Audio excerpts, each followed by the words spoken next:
I stand in our living room, the polyester of my graduation gown making my skin itch in the June heat. The ceiling fan whirs overhead, stirring the air but providing little relief.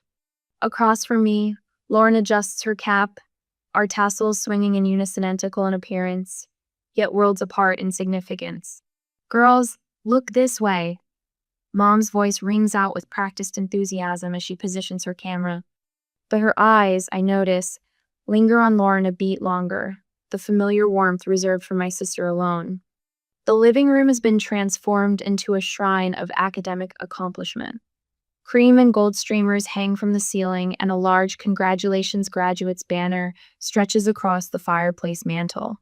I can't help but notice how the decorations cluster more densely on Lauren's side, as if gravity itself favors her. Dad places his hand on Lauren's shoulder, squeezing it with pride. "My girls," he says, but his palm doesn't reach for me. I stand slightly apart, as I have for most of my life, connected by blood and circumstance, separated by everything else. Our relatives and family friends mill about, filling plates with catered food and offering congratulations. Aunt Rebecca catches my eye from across the room and gives me a genuine smile. At least someone sees me. "All right, everyone." Dad claps his hands, drawing attention. "Time for the gifts." The chatter dies down as Dad wheels in a large box wrapped in gleaming silver paper with an enormous red bow. My heart quickens despite myself. After years of disappointment, I still harbor that childish hope. Maybe today will be different. Maybe graduation will finally be the equalizer. "This one's for Lauren," Dad announces, beaming as he places the massive package in front of my sister. Lauren's hands fly to her mouth in a theatrical gasp that seems rehearsed. She tears at the paper with practiced excitement, revealing a smaller box inside. When she opens it, she lets out a squeal that makes my ears ring. "Car keys?" She jumps up and down. "You didn't." "We did," Mom says, glowing with satisfaction. "It's parked right outside." The guests collectively move toward the large bay window. Outside sits a gleaming white Mercedes-Benz with a massive red bow on the hood. "The class," Dad explains to our uncle, loud enough for everyone to hear, "ran us about $55,000, but nothing's too good for our star." The impressed murmurs ripple through the crowd. I stand frozen, still waiting, still hoping. And for Violet, Dad says, almost as an afterthought. He reaches into his jacket pocket and pulls out a simple white envelope. The room quiets as he hands it to me. It's too light for a set of car keys, too light for anything substantial. Still, I accept it with steady hands, carefully opening the seal while every eye in the room watches. Inside is not a congratulatory card, not a check, not even a gift certificate. It's a bill, itemized in my father's precise handwriting. 4 years of car insurance, $8,400. Contribution to household utilities, $7,200. Computer equipment, $5,500. Miscellaneous family expenses, $8,900. Total, $30,000. "We thought you'd appreciate this approach, Violet," Mom says, her voice drooping with false sincerity. "You've always been so practical." The room spins slightly. I stare at the numbers, each one a confirmation of what I've always known but never wanted to believe. My trembling fingers betray me, though I fight to keep my face composed. A memory flashes. Christmas morning, age 10. Lauren unwrapping the latest gaming console while I received sensible clothes for school. My parents explaining that some children need extras to thrive, while others are naturally self-sufficient. Another flash. 15 years old, teaching myself coding from library books in my bedroom. The sounds of my parents driving away to attend Lauren's debate tournament echoing in my ears. Then at 17, my first freelance job completed at 2 a.m., the payment confirmation bringing tears of pride to my eyes, pride no one else would share. Family responsibility, Dad is saying now, his explanation clearly rehearsed. "We've supported you both equally, but differently. Lauren needs different things to succeed in life." Lauren, already texting friends about her new car, glances up with a dismissive shrug. You always say money doesn't matter to you, Vi. From across the room, Aunt Rebecca's eyes meet mine. Her concerned glance is the only acknowledgement that something terribly wrong has happened. I feel it then a flash of white-hot hurt that burns through my chest. I quickly mask it with the composure I've perfected over years of similar moments. But something has shifted. Something has broken. I carefully refold the bill and return it to its envelope. Thank you for this, I say, my voice steadier than I feel. It's a real eye-opener. No one seems to notice the weight of my words. The party continues around me, as guests drift outside to admire Lauren's Mercedes. I stand alone in the center of the living room, invisible as always. I slip upstairs to my bedroom while congratulatory exclamations float up from the driveway. Inside, I close the door quietly and pull my pre-packed suitcase from beneath the bed. I'd prepared it last week a precaution, a suspicion, an escape route I'd hoped I wouldn't need.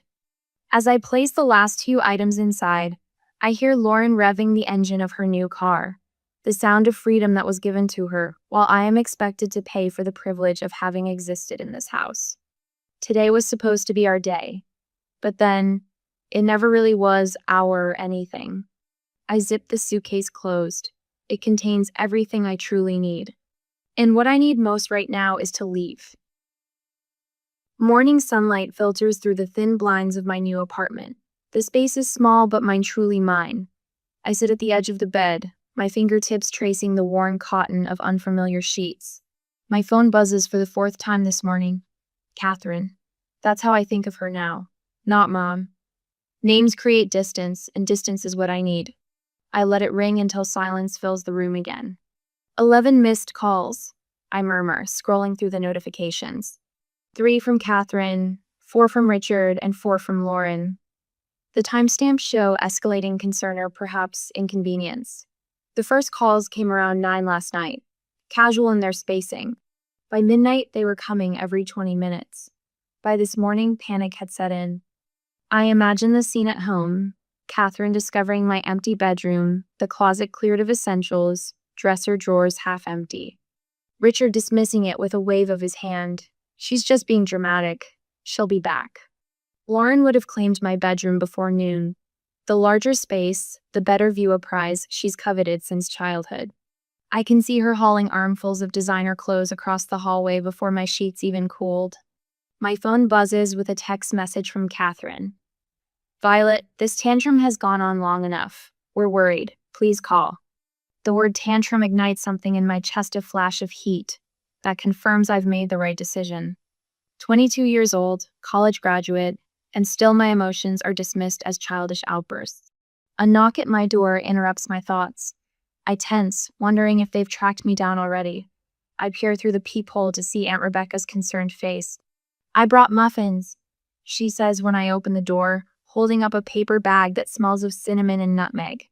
Her eyes take in the sparse apartment, the secondhand furniture, the single suitcase still partially unpacked in the corner. Oh, Violet. How did you find me? I ask, accepting the bag. I've known you since you were born. You're methodical. You'd want to stay close enough to maintain your client relationships, but far enough to avoid accidental encounters. She settles onto my only chair. You also used my address for your freelance business mail 2 years ago. It wasn't hard to guess you'd choose Oakwood Apartments. I sit across from her on the edge of my bed. Did they send you? They don't know I'm here. She hesitates, her fingers twisting the strap of her purse. There's something you should know. Lauren, she knew about the bill beforehand. The muffin turns to sawdust in my mouth. What? She told me not to warn you. Said he wouldn't mind, that you'd just handle it like always. For the first time since graduation, I feel the careful wall I've built begin to crack. My sister wasn't just a beneficiary of her parents' favoritism. She was complicit in their scheme. The betrayal cuts deeper than I expected. I see. I manage, swallowing hard. Rebecca reaches for my hand. You're not coming back, are you? No. The word carries surprising weight, finality without regret. After Rebecca leaves, I throw myself into establishing my new life with the same methodical focus that got me through college. I arrange my minimal possessions with care laptop on the small desk by the window, Clothes hung precisely in the closet, toiletries aligned on the bathroom shelf.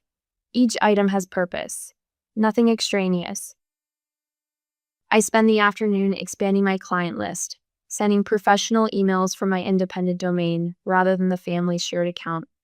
By evening, I have 2 new projects that will cover next month's rent. My phone continues to vibrate. I silence it without looking. That night, I lie in bed, staring at the unfamiliar ceiling. Traffic sounds drift through the window so different from the suburban quiet of my parents' home. Sirens wail in the distance. A couple argues in the apartment above. Yet despite the noise, despite the strange surroundings, I feel something unexpected. Relief. It comes in waves, this strange liberation. No one will walk into my room unannounced. No one will comment on my clothing choices or work schedule. No one will expect me to solve their problems or finance their whims. The weight of constant comparison has lifted from my shoulders. In the days that follow, allies emerge from unexpected places.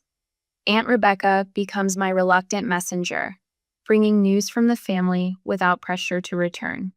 My online clients remain blissfully unaware of my personal drama, valuing me solely for my skills. Mrs. Abernathy, the elderly woman in apartment 3C, brings me a houseplant on my 3rd day.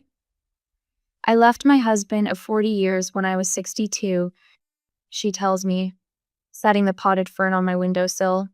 Some family ties need pruning for new growth to happen. Margot, the owner of the coffee shop downstairs, starts saving the corner table for me each morning. The quiet one with the computer, he calls me. Sliding free refills my way with a paternal wink. 1 week into my self-imposed exile, the text messages from my parents grow desperate. Catherine, sweetheart, we just want to check in. Why aren't you answering? Richard, Violet, this has gone on long enough. We need to talk. Then the manipulation begins in earnest. Catherine, we're struggling without you. You know we've always supported you. Richard, your sister is asking about you. Don't you think you're being selfish? I read each message carefully, my thumb hovering over the reply button. Instead, I simply leave the read receipts as my only acknowledgement. Let them see that I've read their words. Let them wonder why I choose silence. Let them feel, for once, what it's like to be ignored. 2 months of silence feels like power in my hands. I check my bank account on my lunch break, me latest deposit clearing, without the usual dread of calculating what portion my parents would expect me to contribute to family expenses. The number grows steadily, unmolested by others' needs. My phone buzzes with the 7th voicemail this week. I don't need to listen to know its contents. They've evolved from Catherine's concerned, just checking in, sweetheart, to increasingly desperate pleas about bills and financial difficulties. Richard's messages carry the edge of command that once would have sent me scrambling to solve whatever crisis had emerged. I delete without listening. There's a certain peace in that simple action. My tiny apartment has begun to feel like mine in ways the larger family home never did. A second-hand desk positioned perfectly beneath the window, a bookshelf filled with computer manuals I no longer have to hide between classic novels to avoid comments about always working. The absence of Lauren's mess spilling past invisible boundary lines. The quiet when I want it quiet. The coffee shop beneath my apartment has become a sanctuary of sorts. Margot, the owner, nods as I settle into my usual corner table. Your father came by yesterday, he mentions casually, placing my usual order before me. Quite insistent about knowing your apartment number. My stomach tightens. What did you tell him? Marco's weathered face creases with a smile. That we respect our customers' privacy. He didn't take it well. I wrap my hands around the warm mug. Thank you. Family's complicated, Marco says with the wisdom of his 60-plus years.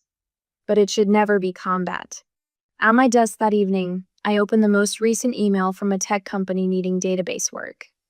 The offer is larger than any contract I've handled before.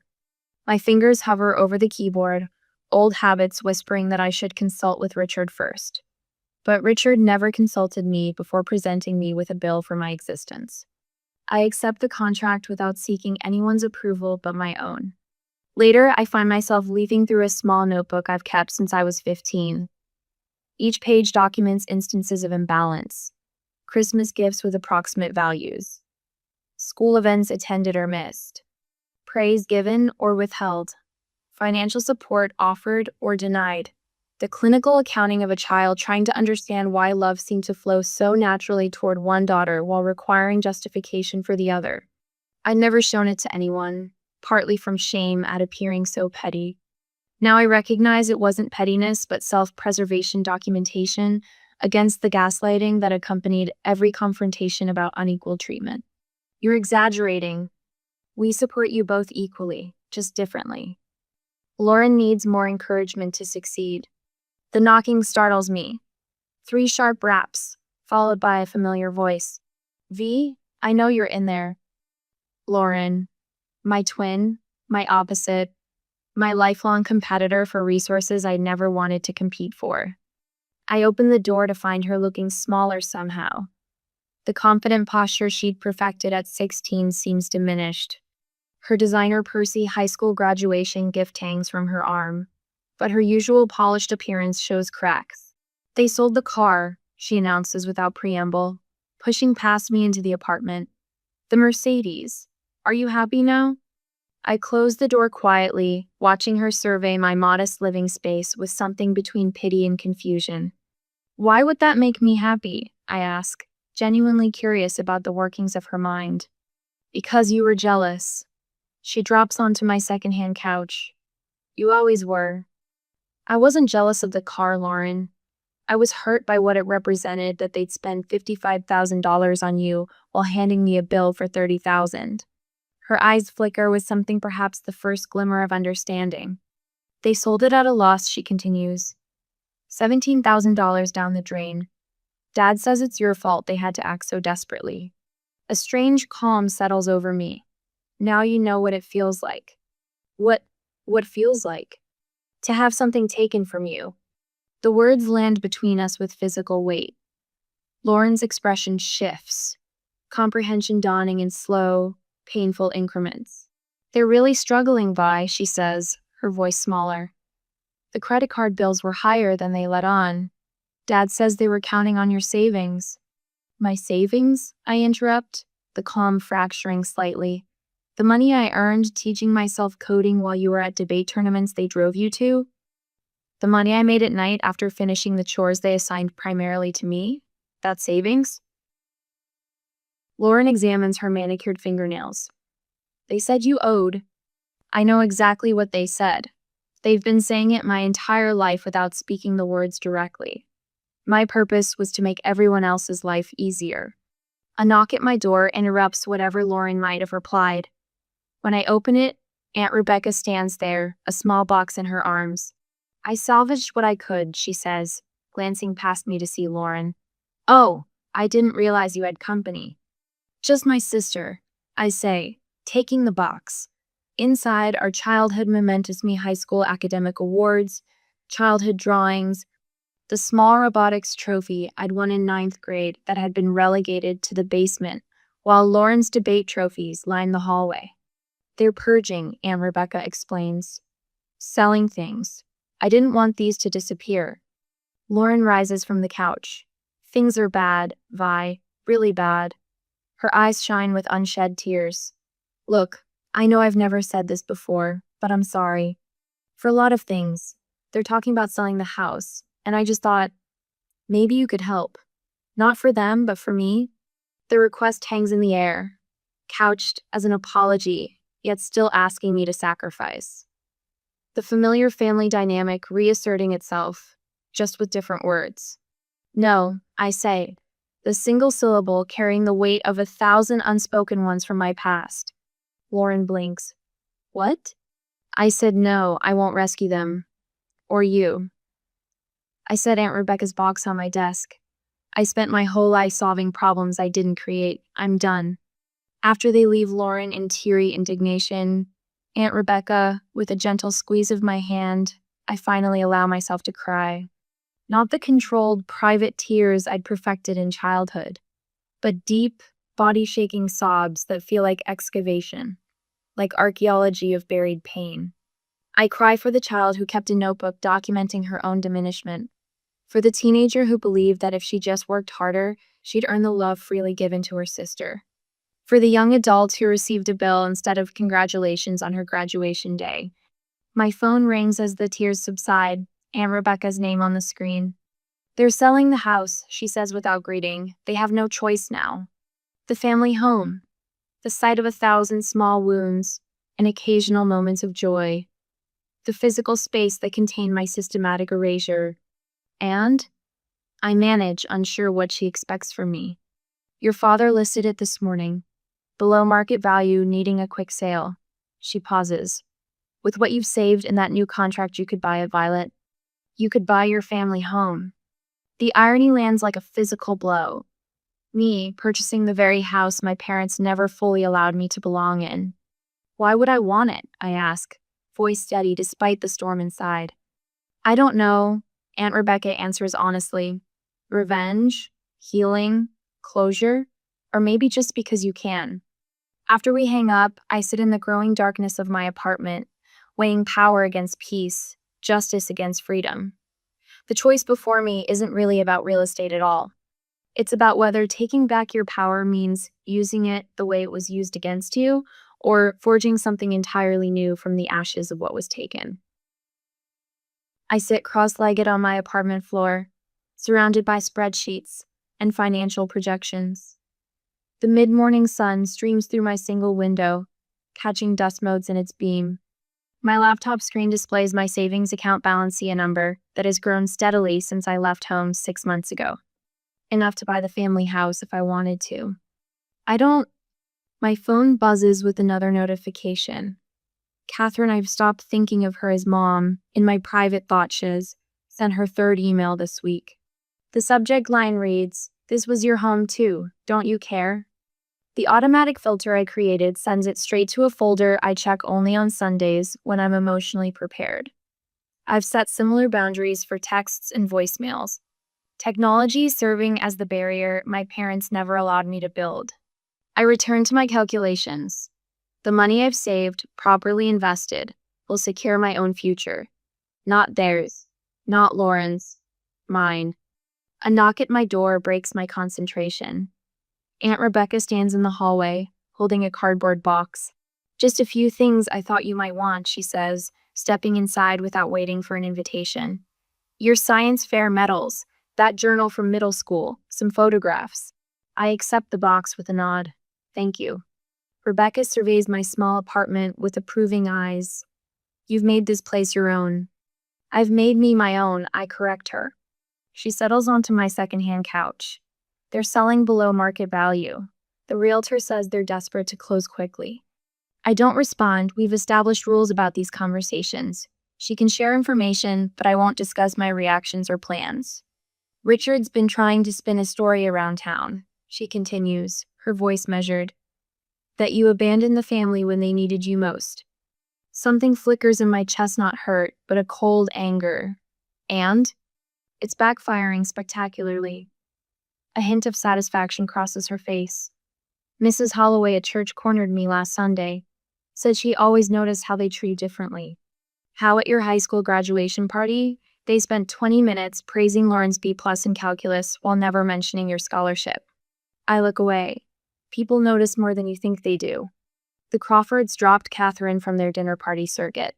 The Hendersons are suddenly busy whenever Richard calls. She leans forward. "The community's choosing sides, Violet, and they're not choosing them. I never asked for that." "You didn't have to." Rebecca straightens a stack of books on my coffee table. The truth has a way of emerging. 3 days later, Marco waves me over to a corner table at his coffee shop. His daughter Elisa slides a freshly baked scone across to me. "On the house?" she insists, her protective instinct matching her father's. "Your parents made quite a scene at the farmer's market yesterday," Marco says, keeping his voice low. "Richard blamed Catherine for allowing you to leave. She blamed him for the car purchase. Very public, very ugly." I focus on breaking my scone into precise, even pieces. "Richard doesn't look well," Elisa adds. Gray, thin. My mother says it's stress. I don't respond. Their health isn't my responsibility anymore. Marco places his weathered hand over mine. 3 new clients called asking for your consulting services. Word's getting around about your work. His coffee shop has become an unofficial headquarters. Clients find me here. Friends check in. A surrogate family forms around steaming mugs and quiet conversations. That evening, Mrs. Abernathy knocks on my door, her financial advisor in tow. This young lady helped me secure my retirement, she says, introducing the sharp-eyed woman beside her. She can help you make that money work for you instead of just sitting in savings. By the time they leave, I have an investment strategy that will triple my earnings over 5 years. 6 months after graduation day, I signed the papers on a small house 3 neighborhoods away from where I grew up. It's modest but mine, purchased with money I earned and saved. The afternoon I move in, Lauren calls. I need a loan, she says without preamble. Her voice lacks its former confidence, the golden shine tarnished by reality, just until I find something steady. And what are you doing to find something steady? I ask, unpacking dishes in my new kitchen. I have an interview tomorrow. The admission comes reluctantly. Retail. Nothing like what I was supposed to have. The Mercedes was what you were supposed to have too. I say, neither cruel nor comforting.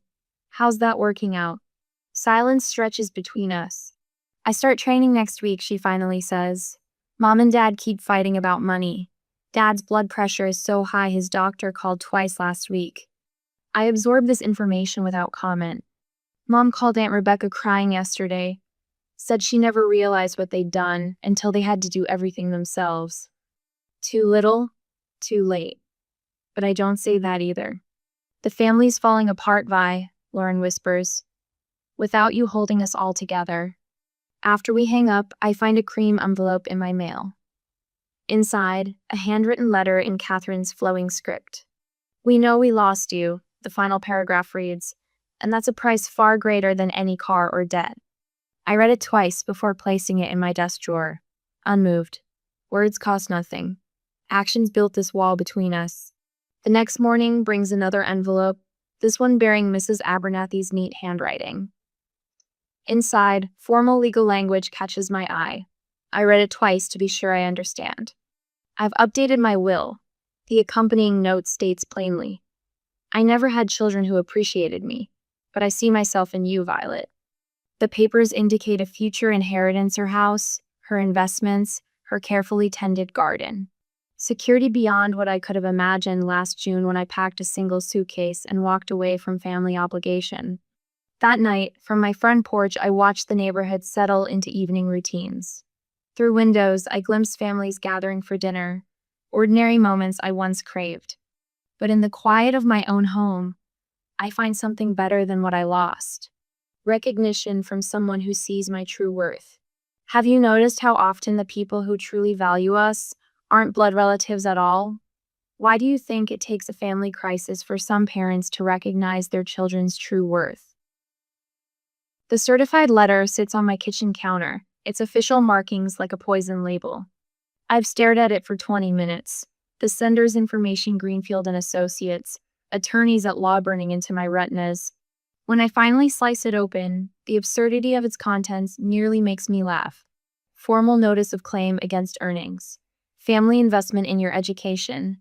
Reasonable expectation of financial contribution. The legal jargon continues for 3 pages. But the message is clear. My parents want a piece of my success. The business I built from scratch, the clients I earned through late nights, and self-taught skills, they're claiming it as dividends on their investment. My phone vibrates. Lauren's name flashes on the screen, the 3rd call today. Against my better judgment, I answer. V? Her voice sounds small. Nothing like the confident sister who once accepted a Mercedes without a second thought. They've done something terrible. Dad hired a lawyer. I know. The envelope crinkles in my hand. I received the letter this morning. I tried to talk them out of it. A catch in her throat suggests tears. They're telling everyone you abandoned us, that you owe them. I close my eyes, not surprised, but still feeling the sting. And what do you think, Lauren? The silence stretches between us like a tightrope. I think they're desperate, she finally admits. The house is gone. Dad's credit is ruined. They're living in a 2-bedroom apartment off Mapleton Road. The address registers not far from where I started after graduation day. The symmetry would be satisfying if it weren't so sad. This legal claim. Lauren continues, her voice steadying. It's garbage, Vi. Pure garbage. They know it too. Aunt Rebecca's living room feels like neutral territory, though her eyes telegraph worry as she pours me tea. Outside, fall leaves scatter across her lawn, red gold like warning flags. Your mother's been calling the family, she says, settling into her armchair. Thanksgiving is in 3 weeks, and she's working the phone like a politician. I cup my hands around the warm mug. What's she saying? That you've forgotten where you came from. That family stands by family. Rebecca's mouth tightens. Your cousin Michael asked if that was the same family that handed you a bill on graduation day. A small satisfaction warms my chest. Words getting around. Yes, well. Rebecca adjusts the throw pillow, avoiding my eyes. People are taking sides, Violet. Your father's sister isn't speaking to me because I wouldn't condemn you at church. She pauses. The annual Hawthorne family Christmas photo is scheduled for December 1st. Your mother mentioned pointedly that you'll be noticeably absent. The Christmas photo tradition stretching back to my grandparents' generation. My absence will speak volumes. I'm sorry you're caught in the middle, I tell her, meaning it. Rebecca reaches for my hand. Don't be. Some middles are worth standing in. My attorney's office smells of leather and lemon polish. Clarissa Wu reviews the letter one final time, her experienced eyes narrowing at certain passages. This is legally indefensible, she states, setting it down with a decisive tap. No court would entertain the notion that parents are entitled to their adult child's earnings as repayment for raising them. I've brought my documentation and leather portfolio containing years of financial records. Every inequity meticulously noted. Lauren's car insurance paid while mine wasn't. My computer equipment purchased from my own savings while Lauren's came as gifts. College application fees covered for one twin, but not the other. We could countersue, Clarissa continues, flipping through my records with raised eyebrows. Emotional distress. There's certainly evidence of differential treatment. The thought of dragging my family through court, exposing our private pain for public consumption, sits like a stone in my stomach. What's the alternative? Clarissa closes the portfolio. Sometimes the most effective response isn't legal at all. The letter takes me 3 days to write. I check each fact twice, strip away accusatory language, and focus on documenting the timeline. No editorializing, just events. When I attach a copy of the graduation bill, $30,000 of itemized family expenses, the narrative needs no embellishment. I send it to my extended family, my parents' close friends, and the church community that has been my parents' social circle for decades. The final paragraph offers Lauren assistance with job searching and career counseling, should she want it. I don't send it to hurt them. I send it because the truth, plainly stated, is the only defense I have against their revisionist history. The responses come like rainfall after drought, first a few drops, then a downpour. Aunt Rebecca calls to tell me my father's brother, always their staunchest ally, asked them point blank about the bill at Sunday dinner. Your mother couldn't look him in the eye, she says. She excused herself and cried in the bathroom for 20 minutes. Lauren texts that the lawyer has withdrawn the claim. No explanation given, just a formal letter of disengagement.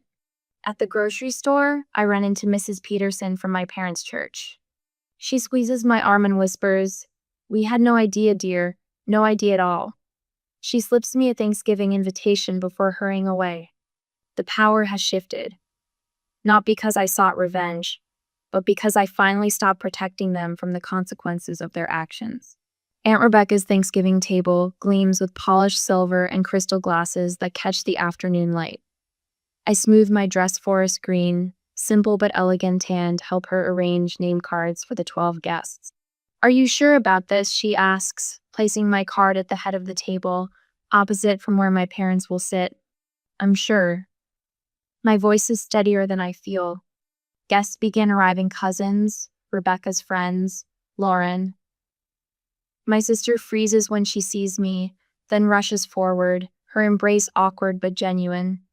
"I didn't know you'd be here," she whispers, her eyes scanning my face. "I should have seen it, Vi. All those years, I should have seen how they treated you."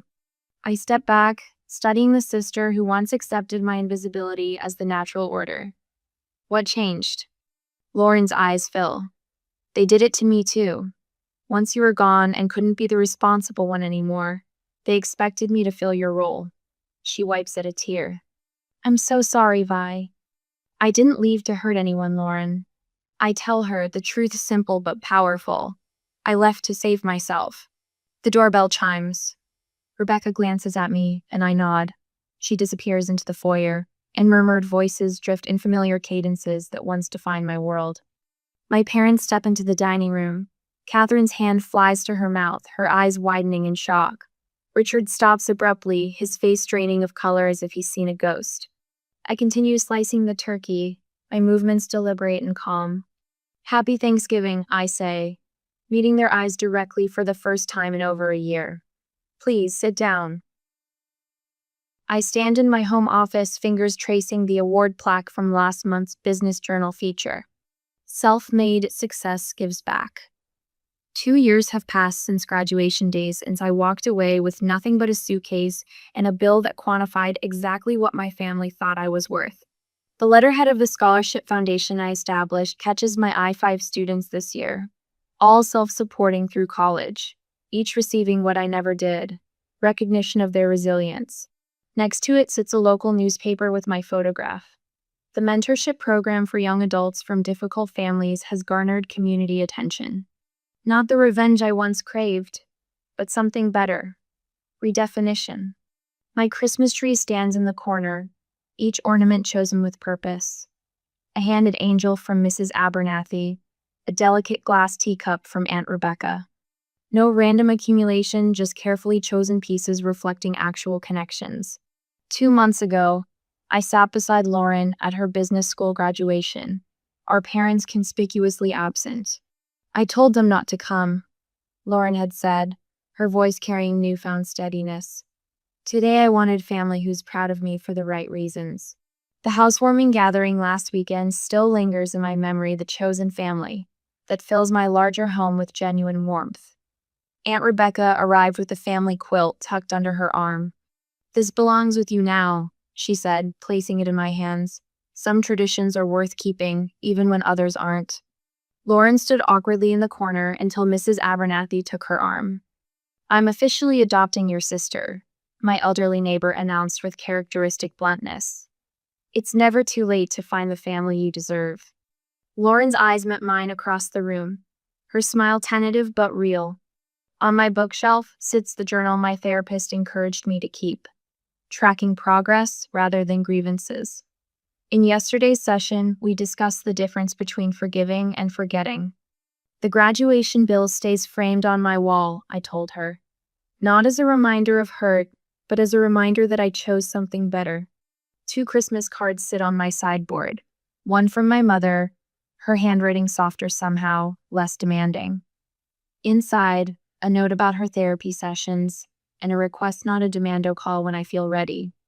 The other from my father, formal and distant, with a gift card that feels like an attempted transaction rather than connection. I place them both in my desk drawer, neither accepted nor rejected. Some relationships heal at different rates, some never do. I've made peace with both possibilities. My doorbell rings. Through the peephole, I see my mother standing alone, snowflakes gathering on her shoulders. Her face lacks its usual certainty. "I was in the neighborhood," she says when I open the door, an obvious lie given the 30-mile drive from her apartment. I don't expect anything. I just thought, maybe we could talk? I study her face, searching for the manipulation that once characterized our every interaction. Instead, I find something unfamiliar: humility. "I can offer coffee," I say, stepping aside. Nothing more. As she passes my study, her eyes catch on the framed bill hanging prominently on the wall. She flinches but says nothing. It reminds me to value myself when others don't, I explain quietly. Later, I sit in my small garden as evening falls, watching my breath form clouds in the cooling air. My phone screen illuminates with messages. The group chat with Marco and Doctor, Sophia about weekend plans, Lauren confirming our sister weekend at the lake, a tentative text from my mother about her next therapy session. Nothing from my father. And that's okay too. I wrap myself tighter in Aunt Rebecca's quilt and whisper the truth it's taken me 2 years to learn. Some debts can never be repaid, but some gifts like freedom you give yourself